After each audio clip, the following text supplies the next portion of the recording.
A complete lack of foresight.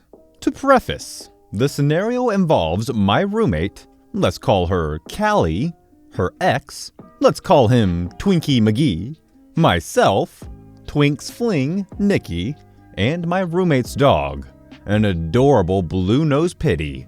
Let's go with Derpy. Keep in mind, I myself am 25. Callie is 25 as well, but Twinkie McGee is 19. This will be relevant later. Now, this story begins with my roommate. She had just gotten out of an exhausting, but not necessarily abusive relationship, and she was on outlook for something casual while she regained her independence and reclaimed her life. Unfortunately, Twinkie McGee came around and made himself at home in our house. At first, it wasn't too bad. We're all moderate stoners, and he knew the right people, so it seemed like a fair give and take, considering we didn't pay much for smoke throughout the time he was essentially squatting. But he put forth nothing when it came to groceries and bills. Now, my roommate was far enough removed from her previous relationship at this point to be fiercely protective of her independence. But given the age difference, she chalked up some glaringly obvious red flags when they began to present. Twinkie got his pet name for a number of reasons, but the main one was this. He had an Adderall prescription, 20 milligrams, as he was prescribed the meds. He chomped on quite a few, but it quickly spiraled into 10 pills per day habit. First, he was just chomping, but began to snort them off our living room table after about 2 weeks. As his habit progressed, Callie also partook, as she has a very demanding job, and the extra energy helped her through her 70-hour weeks. I believe that is another reason why she put up with it as long as she did. As their relationship progressed, the oh-so-common side effects of stimulant abuse began to creep onto both of them. Irritability, poor short-term memory, inability to accurately communicate emotions/thoughts.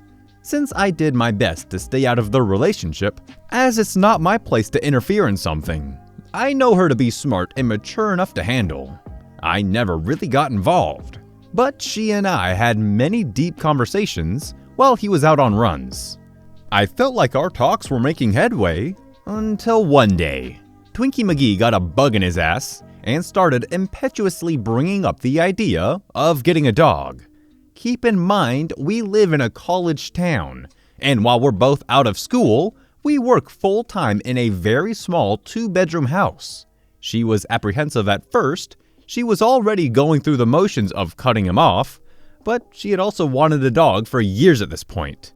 After 2 weeks of Callie and Twinkie visiting various shelters, they decided on Derpy. Derpy was an absolutely adorable 6-month-old blue-nosed pit bull with one of the most prominent personalities I have ever seen in a dog. My family used to train dogs professionally. Incredibly playful, super smart, and the perfect demeanor for a small house with a bigger backyard. Now, only being your friendly neighborhood stoner and not partaking in the speedy delights, I saw it for what it was. But she was blinded by the adorable pup. Twinkie knew that Callie was setting the stage to kick his ass to the curb, and thought that a dog was the perfect ball and chain for the solution. But his age and addiction caught up with him. All the paperwork and payments were made in Callie's name, including the registration paperwork, initial vet visits, professional pet sitters, toys, etc. Since she works incredibly long hours, and Twinkie was essentially being a bum, he got the thought in his head that the dog was his, and when push came to shove, he could keep him. Well, the day of reckoning came after about 3 weeks of escalating early morning arguments and general irritation, and while I was at work, the breakup finally happened. Cops ended up being called, but no blows were thrown. Twinkie packed all his crap up and drove back to his mother's, then came back, told Callie he was leaving, and took Derpy with him. At this time, the cops that showed up had no idea what had been transpiring and let him walk off with the dog. Less than 24 hours later, Callie had made so many calls to the police department / lawyers / pet advocacy groups that she had her course of action laid out. After the filing was complete, she was beyond paranoid because of the threat of retaliation. I'm a pretty big dude, 6'4", 235 pounds, so I knew I could stand my ground, but she's a tiny little thing, and I have a full-time job. In my state, any disputes regarding animals are to be settled in civil court, and the pets are treated as property. Now, I don't know about y'all, but pets are family, and do not deserve to be treated on the same base as property. Hell yes. The next day, she had filed a civil suit in an attempt to get Derpy back. At her first court date, she presented all the evidence of her ownership of Derpy, as well as the resources she had available to her in order to provide the best level of care for the pup. Twinkie countered with a slew of baseless accusations, essentially claiming that she had been abusive to Derpy, false, and that she doesn't have the time nor resources to properly take care of him, also false. Unfortunately, the civil court system tends to draw things out. The court eventually ruled in her favor and ordered Twinkie to return Derpy, but when the cops turned up, apparently Derpy had run away. Before this, she was only trying to get Derpy back and not really seeking any financial compensation / punishment. By this time, approximately 2 months after the breakup, which is bullcrap on its own, he had already been in and out of a relationship with another woman, Nikki. Nikki had been around and heard about the court crap, but didn't know about the other party. Once she found out it was Callie who Twinkie had screwed over, she started messaging Callie, telling her a bunch of info about Derpy, as they were friends back in the day. It turns out that in the time since the breakup, Twinkie had been staying with his mother, an honest-to-goodness hoarder with about 10 square feet of usable space in her apartment. Twinkie was also unable to take Derpy out on walks or on puppy playdates, due to the fact that there was still a return order for Derpy. One day, he took Derpy to his dealer's house, who also has 2 pitties of his own. However, Derpy is in his teenage stage and begun, getting fresh with one of the other pits, and ended up getting pretty brutally attacked.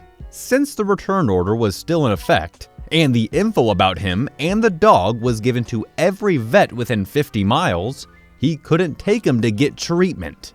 Twinkie also made a deal with this dealer to essentially pimp out Nikki, which was one of the many reasons she was on our side. Upon hearing this, Callie, now off the uppers and much more clear-headed, absolutely effing lost it. She went to her lawyer to see if there was anything she could do to expedite the return of Derpy. Turns out, she had a few options. Cut to today. Twinkie has officially been charged with felony, theft, and animal abuse / neglect charges, and they're wrapping up the legal proceedings with pleas and other legal whatnot. He faces up to 8 years in prison, and if he doesn't return Derpy within 1 week from today, he will receive the maximum sentence. There is also a separate case in the works from Nikki regarding the whole shady pimping crap he tried to pull, as well as, unsurprisingly, charges for possession / manufacturing with the intent to distribute meth and cocaine. Part of me feels bad for him because he absolutely nuked the rest of his life at such a young age, but Callie and I both know that he wasn't going to get any better regardless. He had his chance and he squandered it. Now, I don't want to get preachy here, but I truly do hope we get to the day where we treat dogs, and other animals for that matter, as part of someone's family, not as the equivalent of someone's couch. I would much rather someone steal my obviously more expensive car than to take my dog from me. Alrighty guys, that's gonna wrap it up for today.